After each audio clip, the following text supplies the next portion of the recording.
કસ્તુરબા સેવાશ્રમમાં આપનું સ્વાગત છે.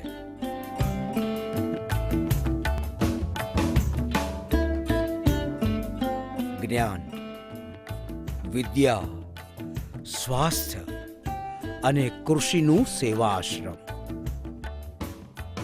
આવો આજે આપણે કસ્તુરબા સેવાશ્રમના વર્તમાનને જાણવા એના ઇતિહાસમાં એક ડોક્યું કરીએ.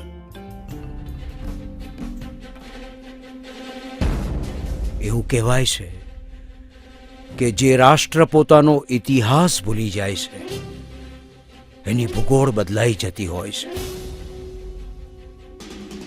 અખંડ ભારત 1930 આઝાદીની ચળવળ વેગ પકડી રહી હતી. આખું રાષ્ટ્ર ગાંધીજીના પદચિહ્નો પર ચાલી નીકળ્યું હતું. મીઠુબેન પીટીટ એટલે માઈજી. તેમનો જન્મ ધનાઢ્ય પારસી કુટુંબમાં થયેલો, પણ મુંબઈમાં પોતાની બધી જ ધન દોલત ત્યજી ગરીબો, સ્વતંત્ર સેનાનીઓ તથા દેશ સેવા અર્થે જીવન સમર્પિત કરી દીધું. કલ્યાણજીભાઈ મહેતા, જેમને સૌ પ્રેમથી કાકા કહેતા, એક અગ્રણી ખેડૂત અને ઉદ્યોગપતિ હતા. તેઓ પણ પોતાનું સર્વસ્વ છોડી દેશ સેવામાં જોડાઈ ગયા. આઝાદી મેળવવાની લડતમાં અંગ્રેજો સામે લડતા લડતા ઘણા લોકોએ પોતાના જાન ન્યોછાવર કરી દીધા. ગુજરાતની ઘણી બહેનો વિધવા થઈ. ઘણા સ્વાતંત્ર્ય સેનાનીઓ માનસિક સંતુલન ગુમાવી બેઠા. તેઓને પાછા માનસિક રીતે સ્વસ્થ કરવા અને મુખ્ય ધારા સાથે જોડવા આખાય ભારત દેશમાં ક્યાંય માનસિક રોગનું દવાખાનું જ નહોતું. દાંડીકૂચ વખતે પૂજ્ય બાપુની પ્રેરણાથી ભારતનું પ્રથમ માનસિક રોગનું દવાખાનું મરોલી ખાતે શરૂ થયું. દાંડીકૂચની યાત્રા પછી સત્યાગ્રહીઓ ઉપર જે અંગ્રેજોએ જે જુલ્મ ગુજાર કર્યો અને એમાંથી આ સંસ્થાનું સર્જન થયું છે. દાંડીકૂચ પછી મહાત્મા ગાંધીજીએ 12મી જૂન 1931ના દિવસે કસ્તુરબા સેવાશ્રમનું ખાતમુહૂર્ત કરતી વેળાએ મીઠુબેનને પૂછ્યું, મીઠુબેન, મારા હાથે પાયો નંખાવો છો તેનું મહત્વ સમજો છો?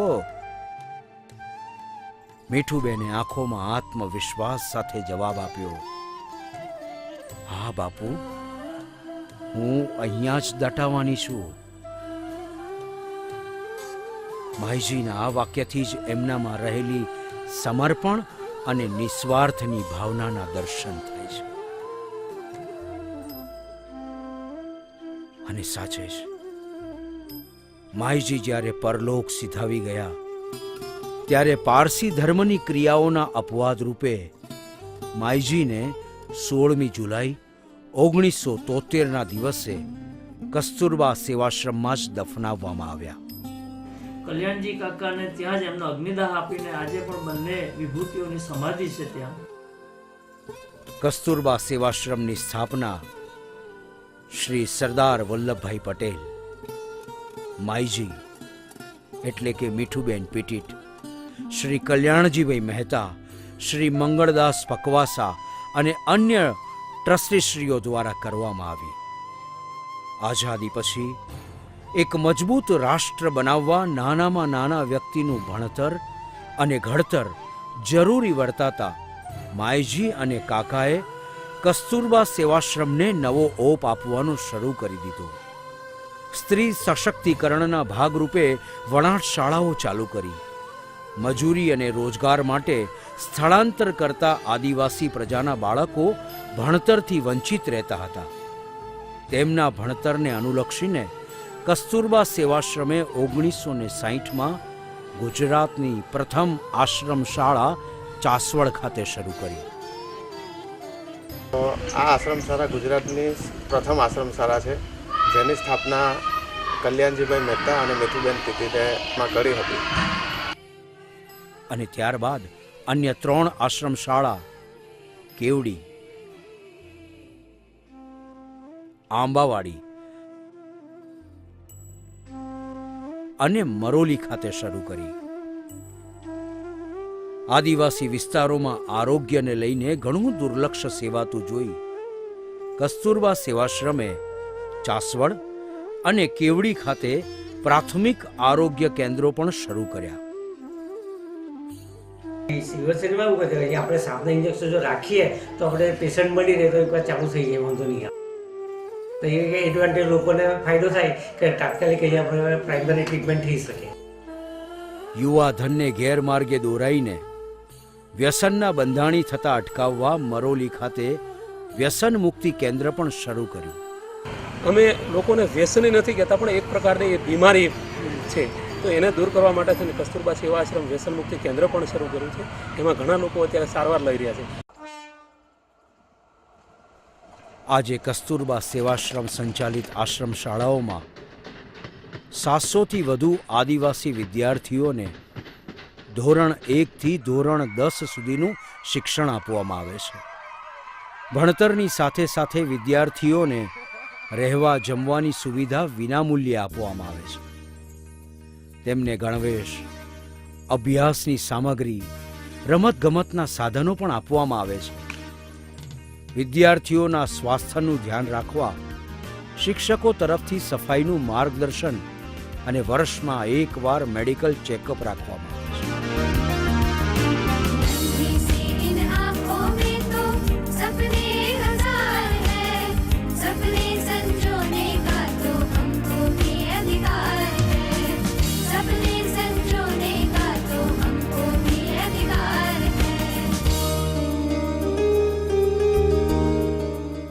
ધોરણ 10 પછી ઉચ્ચ શિક્ષણ માટે અભ્યાસ કરતા વિદ્યાર્થીઓ માટે કન્યા છાત્રાલય અને કુમાર છાત્રાલય પણ શરૂ થયું.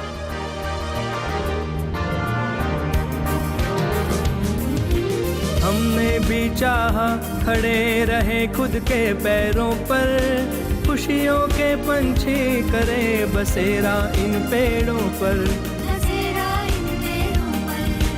इन पेड़ों को बोने वाले, इन पेड़ों को बोने वाले गांधी और सरदार है. આશ્રમમાં ભણતા વિદ્યાર્થીઓ ઊંચાઈઓ આંબવા માટે સક્ષમ છે, આત્મનિર્ભર બનવા માટે સમર્થ છે. બસ એમને પીઠબળ આપવાની જરૂર છે. આપની સહાય, હૂંફ, સૂચન અને આપેલ આર્થિક ફાળા થકી આ વિદ્યાર્થીઓ પોતાના ધ્યેય અને સ્વપ્નને સાકાર કરી શકશે. અહીંયા આશ્રમમાં એટલી બધી સુવિધા છે કે સવારનો નાસ્તો મળે, દૂધ મળે, 2 ટાઈમ જમવાનું મળે છે અને કાયમી કે એ લોકોને અહીં હોસ્ટેલમાં રહેવાનું હોય છે અને કપડાં લત્તા પણ મળે છે. આર્થિક રીતે અમે પસાર છીએ, માટે હવે ઉંમરપાડા જવાનું હોય તો અમને ભાડું રોજના રોજ નહીં મળે અને આમ આગળ ભણતર કરવું હોય તો ભાડું ના મળે. એટલે અહીંયા 11-12 જો આવી જતું હોય તો અમારા છોકરા માટે કાં તો અમારા માટે બહુ સારું છે. શરૂઆતની જે સ્થિતિ છે તે તો આજે યાદ કરું છું તો આજે પણ આંખો ભીની થઈ જાય છે. વિદ્યાર્થીઓ આજના આધુનિક યુગ સાથે કદમ મેળવી શકે એ માટે સક્ષમ લેબોરેટરી, કોમ્પ્યુટર લેબ, લાઇબ્રેરી અને ટેલિકોન્ફરન્સિંગ માટે સુવિધા હોવી ઘણી જરૂરી છે. થોડાક અંશે કસ્તુરબા સેવાશ્રમે તે શરૂ પણ કરી છે. એણે વધુ આધુનિક બનાવવા આપના અમૂલ્ય યોગદાનની જરૂર છે. અમે જે શિક્ષણમાં સુધારો આવે એ માટે કોમ્પ્યુટર લેબ અમારી પાસે છે અને વધારે કોમ્પ્યુટર ઉપયોગમાં જે કોમ્પ્યુટરની અભ્યાસક્રમ લક્ષી જે સીડીઓ છે એ સીડીને અમે બાળકોને બતાવીએ છીએ અને એનાથી એ અમે જે શીખવે છે એના કરતાં એ ઝડપથી શીખી શકે છે. આજે કસ્તુરબા સેવાશ્રમના મકાનો આશરે 60 થી 70 વર્ષ જૂના થયા. ઘણા તો જર્જરિત અવસ્થામાં અને ગમે ત્યારે અકસ્માત સર્જી શકે એ હાલતમાં છે. તેનું તાત્કાલિક અમલમાં સમારકામ કરાવવા અથવા નવા મકાનો બનાવવા જ્યાં સ્વચ્છ સ્નાનાગૃહ અને શૌચાલયની વ્યવસ્થા પણ હોય. આ માટે આપના અમૂલ્ય યોગદાનની જરૂર છે. જે આશ્રમ શાળાઓ છેલ્લા 60-70 વર્ષથી 50 વર્ષથી બની છે, જે મકાનો જર્જરિત થઈ ગયા છે, તો એ જર્જરિત થયેલા મકાનોને રિનોવેશન કરીને એની જે આશ્રમ શાળાનું જે લુક જે છે એ એવો ને એવો જ રહે, કલર રંગ રૂગાર સાથે અમે આધુનિકરણ કરવા માંગીએ છીએ તમામ સંસ્થાઓમાં. વિદ્યાર્થીઓને સમયે શાકભાજી વ્યવસ્થિત મળી રહે એટલા માટે અમે જુદા જુદા પાકોની ખેતી કરીએ છીએ. લગભગ 10 એકર જેવું ડ્રીપ ઇરિગેશન કરવામાં આવેલ છે અને એમાંથી 5.5 એકરમાં લીંબુનું વાવેતર કરવામાં આવેલ છે. જે ઉત્પાદન થાય છે એ બાળકોના એમના ભોજનમાં જ અમે ખર્ચ કરીએ છીએ, એને કોઈક માર્કેટમાં એને વેચતા નથી. કેમ્પસમાં લગભગ 45 એકર જમીન છે, એમાંથી 11 એકરમાં ડ્રીપ કરી અને લીંબુનું વાવેતર કરવામાં આવેલ છે. અને રોજ જે ખોરાક મળે છે તે ખોરાક પણ વધારે પોષણવાળો હોય, ફળફળાદી પણ મળતા રહે, દૂધ મળતું રહે, તેવો પણ એમણે પ્રયત્ન કર્યો. એટલે બાળકોનું સ્વાસ્થ્ય સુધરે અને એકંદર સારું સ્વાસ્થ્ય હોય તો જ એ વિદ્યા પ્રાપ્ત કરી શકે, ગ્રહણ કરી શકે. કોઈક વખત એવું લાગે છે કે આપણે એટલા નસીબદાર નથી કે દેશને આઝાદ કરવામાં આપણે સહભાગી થઈ શક્યા. પણ આજે દેશની સામે બીજી ઘણી મોટી કસોટીઓ છે જેમાં આપણે પણ યોગદાન આપી શકીએ. બાપુ કે સરદારની સાથે કામ તો ન કરી શક્યા, પણ તેમના આશીર્વાદ સમા અને માઈજી તથા કાકાના આ ભગીરથ કાર્યને ધમધમતું ચોક્કસ રાખીએ. માઈજી, આપણા મીઠુબેન પણ હંમેશ આ પંક્તિઓ ગાતા: ભૂખ્યા કાજે ભોજન બનજો, તરસ્યાનું જળ થાજો, દિન દુખિયાના આંસુ લોતા, અંતર કદી ન ધરજો, મારું જીવન અંજલિ થાજો, મારું જીવન અંજલિ થાજો. कोई पानी कोई ईंटें, इस तरह हो जाती पूरी घर घर की उम्मीदें. कोई लाए रेत कोई पानी कोई ईंटें, इस तरह हो जाती पूरी घर घर की उम्मीदें, घर घर की उम्मीदें. सर पर माई जी के आशीष, सर पर माई जी के आशीष, काका जी का प्यार है सबने संजोने. ત્યારે અમને એવું લાગતું હતું કે અમે અમારા મમ્મી પપ્પાને છોડીને આવ્યા છે, પણ પછી અહીંયા થોડા દિવસ રહ્યા ત્યારે અમને અમારા ગુરુજીનો એટલો પ્રેમ વહાલ મળ્યો કે તેનાથી અમને કંઈ મમ્મી પપ્પાને પણ થોડો પણ કમી ન થવા દીધી. મોડેલ આશ્રમ શાળા તરીકે અમે એને બનાવવા માંગીએ છીએ અને એ દિશામાં અમે વિચારીએ છીએ.